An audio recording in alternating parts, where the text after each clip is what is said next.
ज्ञानवापी मस्जिद में शिवलिंग है या फव्वारा, इसको लेकर आज मुस्लिम फरीक के वकील और हिंदू फरीक के वकील में जबरदस्त जिरा हुई। सर्वे रिपोर्ट और वीडियोग्राफी के मामले पर अदालत में सुनवाई हुई। अदालत ने कहा कि सर्वे रिपोर्ट और वीडियोग्राफी दोनों फरीक को 30 मई को सौंप दी जाएगी।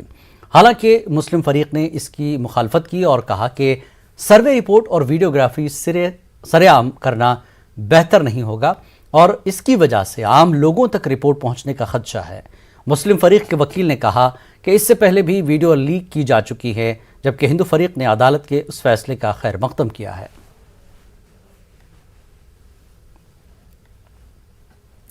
कानपुर में जमीयत उलमा हिंद महमूद मदनी ग्रुप के उत्तर प्रदेश के नायब सदर अमीनुल हक अब्दुल्ला कासमी ने बताया कि 28 और 29 मई को देवबंद में जमीयत उलमा हिंद का इजलास मुनक्किद हो रहा है, जिसमें जमीयत के जिम्मेदारान और मुल्क भर से उलमा शिरकत करेंगे। इस मीटिंग में तंजीम का मकसद और इस वक्त मुल्क में मुसलमानों और मजहबी इबादतगाहों की तशवीश पर बात की जाएगी। इस पूरे मामले पर हमारे नुमाइंदे संदीप सविता ने जमीयत के जिम्मेदारान से बात की। जमीयत उलमा हिंद महमूद मदनी ग्रुप देवबंद में एक मीटिंग करने जा रहा है। 2 दिनों की इस मीटिंग में किस तरह के निर्णय होंगे, खास करके मुल्क में मौजूदा हालात और खास करके जो मुसलमानों की इबादतगाहों को लेकर जिस तरह से ज्ञानव्यापी को लेकर मामला चल रहा है, उस पर क्या बातचीत होगी, किस लिए ये मीटिंग बुलाई गई। हमारे साथ उत्तर प्रदेश के जमीयत उलमा हिंद के उपाध्यक्ष मौजूदा हैं, उनसे बात करते हैं। मौलाना साहब, किस तरह से बातें होंगी, क्या चर्चाएं होंगी? देवबंद में इतनी बड़ी मीटिंग बुलाई जा रही है पूरी इंडिया की, कौन कौन लोग शामिल होंगे, क्या पूरा विषय है? जमीयत उलमा हिंद ये भारतीय मुसलमानों की सबसे पुरानी और सबसे बड़ी संस्था है, जिसके 1 करोड़ से ज़्यादा मेंबर हैं पूरे भारत में। हर 3 साल में जब इनका टर्म कंप्लीट होता है तो एग्जीक्यूटिव बॉडी का इजलास होता है, मीटिंग होती है। ये वही प्रोग्राम है। इस वक्त चूँकि देश में जिस तरह का माहौल है और जिस तरह नॉन इश्यूज़ को इश्यूज़ बनाया जा रहा है, उसको लेकर जमीयत ने अपना एक एजेंडा तय किया है। देश भर से 5000 जो जमीयत के एग्जीक्यूटिव बॉडी के मेंबर हैं, जो उलमा हैं, उनको बुलाया जा रहा है और दीगर जितनी मुस्लिम ऑर्गेनाइजेशंस हैं उनके सबके जिम्मेदारों को बुलाया जा रहा है। इस वक्त देश में चल रहे सभी तरह के इश्यूज़ को डिस्कस किया जाएगा। ज्ञानव्यापी को लेकर कुछ खास? ज्ञानव्यापी के सिलसिले में कई बातें हैं। गवर्नमेंट का क्या रवैया है, कोर्ट में क्या मामला चल रहा है और हमारा मुस्लिम तंजीमों का, संस्थाओं का क्या उस पर बिहेवियर होना चाहिए, क्या रिएक्शन होना चाहिए और मुस्लिम समाज का उस पर क्या होना चाहिए। इन सारी चीज़ों को लेकर वहाँ पे बात होगी और जो भी उसका रिजल्ट होगा वो आपके सामने आ जाएगा। जमीयत उलमा ने एक गाइडलाइन जारी की थी जिसमें ये कहा था कि अदलिया में कोई फरीक ना जाए, लेकिन कुछ ऐसी खबरें आ रही हैं कि कुछ जो संस्थाएं हैं वो जाने को कह रही हैं। इस पर आपका एक बार फिर से क्या कहना? जमीयत उलमा की अपील कल भी थी, आज भी है और जमीयत उलमा का वही मौक़िफ़ है। अब अगर कोई जाता है तो उस पर क्या तबसरा किया जा सकता है। तो जिस तरह से आपने देखा कि 2 दिनों की ये मीटिंग जो देवबंद में होगी, उसमें ये मीटिंग जमीयत उलमा की जो संस्था है उसमें जो पदाधिकारी हैं उनकी ये मीटिंग है और पूरे इंडिया से यहाँ पर लोग पहुंचेंगे। कानपुर से संदीप सविता, न्यूज़ 18 उर्दू। बीजेपी की योगी हुकूमत ने अपने दूसरे टर्म का पहला और अब तक का सबसे बड़ा बजट कल पेश किया है।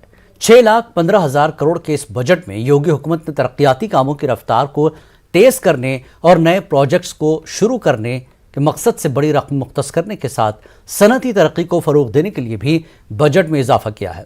कारोबारी शहर होने की वजह से मेरठ के कारोबारियों को बजट से काफ़ी उम्मीद थी। खास तौर पर कपड़ा सनत के हैंड और पावर लूम कारोबार से वाबस्ता कारीगरों और लूम कारोबारियों को बिजली के फ्लैट रेट और बंद पड़ी मेरठ की 2 बड़ी मिलों को दोबारा शुरू करने के लिए बजट मुख्तस किए जाने की उम्मीद थी, लेकिन हुकूमत ने बुनकरों को राहत देने के लिए सब्सिडी में इजाफा तो किया, लेकिन इस कारोबार से मुंसलिक कारोबारियों का कहना है कि रकम ऊंट के मुंह में ज़ेरे के बराबर है। वहीं गरीब कल्याण और मुफ्त राशन स्कीम के साथ उज्ज्वला स्कीम में 2 गैस रिफिल सिलेंडर मुफ्त देने के फैसले की माहिरीन इख्तिसादियात ने सताइश तो की है, लेकिन इसके दायरे को उज्ज्वला स्कीम के मुस्तहिकीन तक महदूद रखने पर नाइत्तेफाकी बेज़ाहिर की है। हमारी फ्लैट रेट की डिमांड थी। उसमें पिछली बार जब हमारी मीटिंग हुई थी तो उसमें ये कहा था कि हमारे पास 150 करोड़ रुपया है, इससे ज़्यादा हम पे नहीं है। इस बार इस बजट में उन्होंने जो है 150 करोड़ को 250 करोड़ में बढ़ा दिया है, 100 करोड़ बढ़ाया। उससे बुनकरों को काफ़ी राहत मिलेगी। देखिए, बुनकरों के संबंध में हम लोग बुनकर हैं तो बुनकरों के लिए हम इस बजट से संतुष्ट नहीं। हम पहले भी मांग कर चुके हैं कि जो बुनकरों का 130 रुपये हार्स पावर फ्लैट रेट चल रहा था, उस पर 150 करोड़ रुपए का पिछली सरकार का बजट चला रहा था। अब जैसा कि हमने मीडिया के माध्यम से अपना सुना है कि 250 करोड़ रुपए बजट सरकार ने प्रावधान किया है। एमएसएमई इकाइयों पर इन्होंने ध्यान दिया, लेकिन एमएसएमई इकाइयों पर ध्यान देने के साथ इन्हें सिंगल विंडो कंसेप्ट भी लाना चाहिए था, जिससे जो उद्योगपति हैं उन्हें थोड़ा सहज हो जाए कि किसी जगह इंडस्ट्री लगानी है तो उन्हें सहज हो जाए कि सारे अप्रूवल्स और लाइसेंसेस और उन्हें सेंक्शंस आसानी से मिल जाएं। और जो मंत्री जी ने लास्ट टाइम 2 साल पहले करी थी ODOP स्कीम लॉन्च करी थी, 1 डिस्ट्रिक्ट 1 प्रोडक्ट, उस पर अगर ये थोड़ा सा वो ध्यान से उस पर फैसिलिटीज़ देते, सब्सिडाइज लोन्स उन्हें प्रोवाइड करते, या उद्योग विहार बनाते, या जैसे IT सेक्टर इन्होंने लॉन्च करा, IT सेक्टर पे थोड़ा ध्यान देते, तो उसकी बजाय हम थोड़ा ग्रोथ में आ पाते। उत्तर प्रदेश का बजट पेश कर दिया गया। अक़लियती तबके को मिलने वाले फंड्स पर राज्यसभा के रुकन पार्लियामान डॉक्टर अनिल अग्रवाल ने कहा कि यूपी हुकूमत खुशामद की सियासत नहीं करती। कल के बजट से साबित हो गया कि यूपी सरकार सबका साथ और सबका विकास पर काम कर रही है। उत्तर प्रदेश हुकूमत ने कब्रिस्तान की बाउंड्री, मदारिस की तालीम और अक़लियती तबके के नौजवानों के लिए वजीफे को शामिल कर बजट में सबके मफादात का ख्याल रखा है। उन्होंने कहा कि यह बजट दोस्ताना है। बजट पेश हो गया है। हम बात करते हैं राज्यसभा सांसद अनिल अग्रवाल जी से। सर, कल उत्तर प्रदेश का बजट पेश हुआ है जिसमें अल्पसंख्यक समुदाय के लिए भी एक बहुत बड़ी योजनाएं दी है, उसमें कई 100 करोड़ का पैकेज रखा गया है, तो क्या कहना चाहेंगे? देखिए, भारतीय जनता पार्टी के शीर्ष नेता आदरणीय नरेंद्र मोदी जी का दृढ़ संकल्प है, सबका साथ, सबका विकास, सबका विश्वास। पार्टी कई दफ़ा और हमारे शीर्ष नेता कई दफ़ा इस बात को स्पष्ट कर चुके हैं कि भारतीय जनता पार्टी समाज के हर वर्ग को साथ लेके चलना चाहती है। हम सबके लिए काम करेंगे, लेकिन तुष्टीकरण किसी के लिए नहीं करेंगे। और इस बजट से ये साफ हो गया है कि भारतीय जनता पार्टी अल्पसंख्यक समुदाय के लिए भी पूरी तरह से उनके विकास के लिए, उनकी शिक्षा के लिए दृढ़ संकल्पित है। 600 करोड़ रुपए का बजट पेश किया है, मदरसों के लिए भी 479 करोड़ रुपए का बजट पेश किया है, जो कब्रिस्तान की 4 दीवारी है उसके लिए भी बजट पेश किया गया है। तो लगातार जैसे योगी सरकार कह रही है कि हम कार्य कर रहे हैं, अल्पसंख्यक समुदाय के लिए भी बढ़ चढ़कर कार्य किया जाएगा, तो ये योजना कितनी धरातल पर आ जाएगी? जो सरकार तय करती है, जो बजट में प्राविधान हो गया है, उस काम के ना होने का कोई मतलब ही नहीं होता है। ये बजट पूर्ण तरह से ये इस बात को साफ करता है कि भारतीय जनता पार्टी सबको साथ लेके विकास करना चाहती है। हम समाज का जो पिछड़ा वर्ग है, दलित वर्ग है, अल्पसंख्यक वर्ग है, महिलाएं हैं, उन सबके विकास के लिए दृढ़ संकल्पित हैं और उनको हम अपनी योजनाओं के केंद्र में रख के विकास कार्य करते हैं। मदरसों की जो शिक्षा है उसे किस तरह आधुनिक बनाया जाएगा? नहीं, देखिए, ये बात आज सब जानते हैं कि मदरसों की शिक्षा से काम चलने वाला नहीं है। हमको मदरसों की शिक्षा में भी आधुनिकता लानी पड़ेगी, ऐसी शिक्षा देनी पड़ेगी जिससे रोजगार लोगों को मिले, लोगों का विकास हो। तो ये सारी चीज़ें आवश्यक हैं। आखिरी सवाल सर, इस बजट में आप कितना नंबर देना चाहेंगे प्रदेश सरकार को? नहीं, मैं इस बजट में 10 में से 10 नंबर देना चाहूँगा, क्योंकि आज तक का ऑल टाइम हाई बजट है। आज तक इससे बड़ा बजट उत्तर प्रदेश में कभी नहीं आया। तो मैं माननीय योगी आदित्यनाथ जी को, माननीय वित्त मंत्री श्री खन्ना साहब को बहुत बहुत बधाई देना चाहता हूं कि उन्होंने समाज के हर वर्ग के विकास के लिए, उनकी भलाई के लिए इसमें प्राविधान किए हैं। और निश्चित रूप से ये बजट आने वाले समय में उत्तर प्रदेश को विकास की राह पर, लोगों का जीवन बेहतर बनाने के लिए काम करेगा। तो राज्यसभा सांसद डॉक्टर अनिल अग्रवाल हमारे साथ थे। इन्होंने कहा मैं इस बजट में 10 में से 10 नंबर देना चाहूंगा। सभी समाज के हितों का इस बजट में ध्यान रखा गया है। अल्पसंख्यक समुदाय हो, दलित समाज हो और ओबीसी समाज हो और भी अन्य वर्ग, सभी वर्गों का इसमें ध्यान रखा गया है। रोहित सिंह, न्यूज़ 18 गाजियाबाद। गाजियाबाद में ऑपरेशन पाताल जारी है। ऑपरेशन पाताल के जरिए गैर कानूनी असलहा फैक्ट्री को खत्म किया जा रहा है। गुज़श्ता रोज भी गाजियाबाद पुलिस ने ऐसी ही एक फैक्ट्री का पर्दाफाश किया था। आज लोनी में भी एक असलहा बनाने वाली फैक्ट्री पर पुलिस ने छापामारी की और असलहे का बड़ा जखीरा बरामद किया। साथ ही 3 अफराद को भी पुलिस ने दबोचा। मुबीन, नीरज, विष्णु नामी अफराद इस फैक्ट्री में तवंचा बनाया करते थे। उनके कब्जे से बड़ी मकदार में असलहा बनाने का साजो सामान जब्त किया गया। थाना लोनी बॉर्डर थानाध्यक्ष सचिन कुमार के नेतृत्व में टीम का गठन किया गया था। कुछ जानकारी मिल रही थी कि इस तरह से कुछ 3 व्यक्ति हैं जो कि एक जगह पर कहीं सुनसान एरिया में जो कि सेवाधाम चौकी के अंतर्गत आता है थाना लोधी बॉर्डर क्षेत्र में। इस तरह से तमंचा रिपेयर करने का इस तरह से काम करते थे और उनके पास भारी संख्या में असला हो सकते हैं। इसकी जानकारी मिलने पर सीओ लोनी के नेतृत्व में टीम का गठन किया गया और ये टीम को सचिन ने हेड किया था और सचिन के साथ साथ इसमें एसएचओ टोनिका सिटी, एसएचओ लोनी, सभी तीनों ही लोग इसमें शामिल थे। तो इस पूरे सीओ लोनी के अल्टीमेट नेतृत्व में ये पूरी सफलता प्राप्त हुई है। मुरादाबाद में गागन नदी पर हो रहे गैर कानूनी कब्जे को लेकर एनजीटी ने मुरादाबाद के डीएम शैलेंद्र कुमार सिंह से नाराजगी जताई। नेशनल ग्रीन ट्रिब्यूनल ने डीएम को गागन नदी पर हो रहे गैर कानूनी कब्जे को हटाने का हुक्म दिया। एनजीटी की फटकार के बाद अब मुरादाबाद का जिला इंतजामिया हरकत में आया। डीएम मुरादाबाद ने एक टीम बनाकर गागन नदी पर सर्वे कराने के लिए पहल कर दी। एडीएम फाइनेंस अंडर रेवेन्यू की क़यादत में इस टीम ने सर्वे का काम शुरू कर दिया। सर्वे के बाद एडीएम एफआरए ये रिपोर्ट डीएम मुरादाबाद को सौंपेगी। बताया जा रहा है कि दिल्ली रोड पर गागन नदी के इर्द गिर्द तकरीबन 5 लाख मीटर ज़मीन पर गैर कानूनी कब्जा करके यहाँ के एक्सपोर्टर्स ने तकरीबन 1500 फैक्ट्रियाँ बना रखी हैं। इस नदी पर कब्जे का आलम यह है कि यहाँ बह रही गागन नदी एक नाले की शक्ल में सिमट कर रह गई है। एनजीटी ने अपने आदेश दिनांक 7/1/2021 के द्वारा जनपद मुरादाबाद की गागन नदी और रामगंगा नदी में कुछ लोगों द्वारा अवैध कब्जा के संबंध में जिलाधिकारी मुरादाबाद को यह निर्देश दिए गए थे कि एक कमेटी बना दी जाए और कमेटी जो है मौके पर जांच कर ले कि क्या अवैध कब्जा है या नहीं और उसके संबंध में कार्रवाई करके एक रिपोर्ट एनजीटी को भेजे। उसी के क्रम में आज गागन नदी में कमेटी जो है सीमांकन के लिए गई थी, जो अभी पूरा नहीं हुआ। मेरठ पुलिस ने आज सोतेगंज के स्क्रैप कारोबारी अजहरुद्दीन उर्फ अज्जू की 2 करोड़ 10 लाख रुपए की जायदाद जब्ती की कार्रवाई की। यह कार्रवाई एसएसपी की हिदायत पर मामले की जांच कर रहे इंस्पेक्टर प्रतापुर ने की है। मेरठ के सोतेगंज के रहने वाले अज्जू के खिलाफ गाड़ियों की चोरी और लूटने के 7 मामले दर्ज हैं, जिस पर पुलिस ने गैंगस्टर एक्ट के साथ कार्रवाई की। पुलिस की जांच से पता चला है कि अज्जू कबाड़ी 2010 से सोतेगंज में चोरी और लूटी गई गाड़ियों को काटता था। इसका कबाड़ी ने चोरी की गाड़ियां काटकर 2 घर खरीदे, जिनकी कीमत 2 करोड़ 10 लाख है। पुलिस के मुताबिक गुज़श्ता 5 माह में इस तरह की 1 दर्जन से ज्यादा कार्रवाइयों में अब तक 100 करोड़ से ज्यादा की गैर कानूनी प्रॉपर्टी को जब्त किया गया है।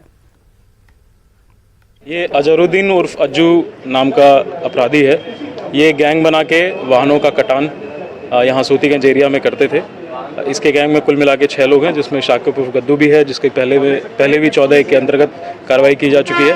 अभी जो कार्रवाई की जा रही है गैंगस्टर एक्ट के धारा 14 के अंतर्गत जो अपराध से अर्जित संपत्तियाँ होती है उनकी कुर्की की जो कार्रवाई होती है वो की जा रही है। कुल संपत्तियाँ अभी फिलहाल इस आदेश में 2 आवासीय मकान, 4 कार और 3 बाइक हैं, जिनकी अनुमानित कीमत करीब 1 करोड़ 24 लाख से ऊपर है। तो क्या ये जेल में या फरार है? जी ये जेल में।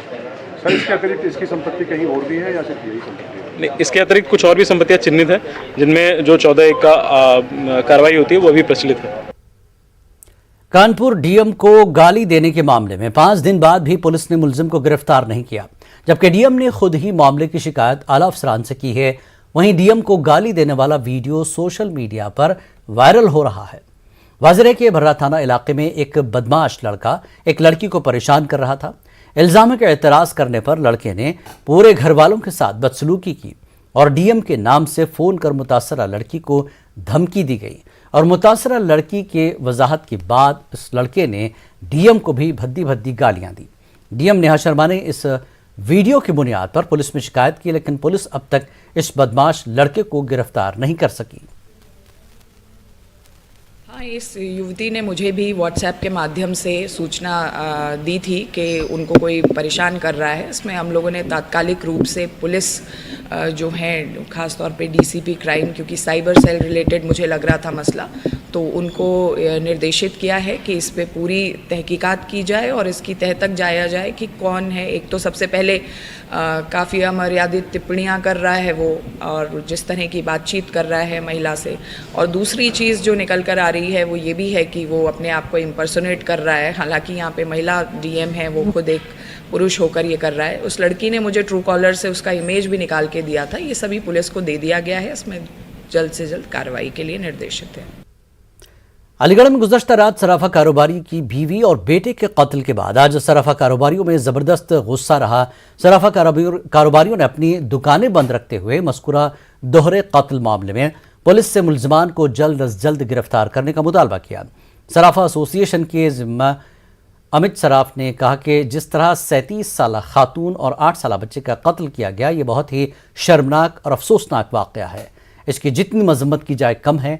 हम मुतालबा करते हैं कि पुलिस मुल्ज़िमान को जल्द अज जल्द गिरफ्तार करे। प्रशासन से ये अनुरोध करेंगे और कर रहे हैं कि उनके साथ कठोरतम से कठोरतम जो दंड दिया जाए वो दिया जाए, जिससे कि समाज में एक नया कुछ लगे कि हाँ, किसी ने कोई अगर गलत कार्य करा है उसका ये भुगतना पड़ रहा है। कितना बड़ा रोष है। मात्र 36 साल की महिला, 8 साल के बच्चा, उसे शर्म नहीं आई उन लोगों को, हत्यारों को, कि इस तरीके से हत्याकांड करना। और आप ये देखिए कि वो जो सुरेंद्रनगर है सबसे व्यस्ततम इलाका है और पूरा सराफा बाजार इसका रोष करता है और बहुत दुखी है।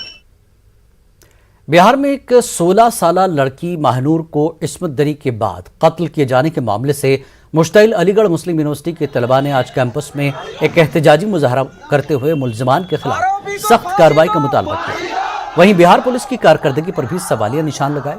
एएमयू तलबा आज सेंटिनरी गेट पर जमा हुए थे। उन्होंने इल्ज़ाम आयद किया कि बिहार इंतज़ामिया मुल्ज़िम को बचाने की कोशिश कर रही है।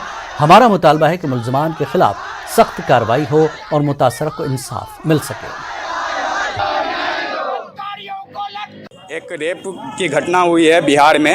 बिहार के कटिहार जिला के आजमनगर प्रखंड में एक 16 साल की बच्ची 10वीं पास की थी अभी उसके साथ रेप हुआ है और बलात्कार, छोटा मोटा कोई बलात्कार नहीं, उसको पहले घर से किडनैप किया गया, फिर ले जाके उसके साथ 3 दिन तक कंटिन्यूअसली बलात्कार किया गया और फिर हाथ पैर तोड़ के उसे फांसी से लटका दिया गया। आरोपी को पुलिस और प्रशासन बचाने का कोशिश कर रहा है। उसकी बच्ची की माँ रोड पे लाश को लेके बैठ के न्याय की भीख मांग रही है। सरकार बिल्कुल सोई हुई है। हम लोग यहाँ जो माहिनूर के साथ ये जालिमाना हरकत हुई है, उन्हें जो मौत के घाट उतार दिया गया है, उनके अगेंस्ट हम लोग यहाँ खड़े हुए हैं। उन्हीं के अगेंस्ट हम लोग यहाँ प्रोटेस्ट कर रहे हैं और बिहार सरकार से हम लोग ये मांग कर रहे हैं कि कातिल को जल्द से जल्द फांसी देनी चाहिए और ऐसी इबरत बनानी चाहिए उसको, ताकि पूरे दुनिया में ये बात इबरत बन जाए। तेजाब हमले की मुतासरा और लक्ष्मी फाउंडेशन की सरपरस्त लक्ष्मी अग्रवाल आज अलीगढ़ के अमीर निशान इलाके में वाक़ पसमानदा बस्ती में पहुंची, जहां उन्होंने झुग्गी झोपड़ियों में रहने वाली खवातीन को महीने में होने वाली माहवारी के ताल्लुक से बेदार किया। उन्होंने खवातीन की साफ सफाई रखने, कपड़ा इस्तेमाल न करने और पैड इस्तेमाल करने की हिदायत की। इस दौरान लक्ष्मी फाउंडेशन की जानब से मौजूद खवातीन को पैड तकसीम भी किए गए।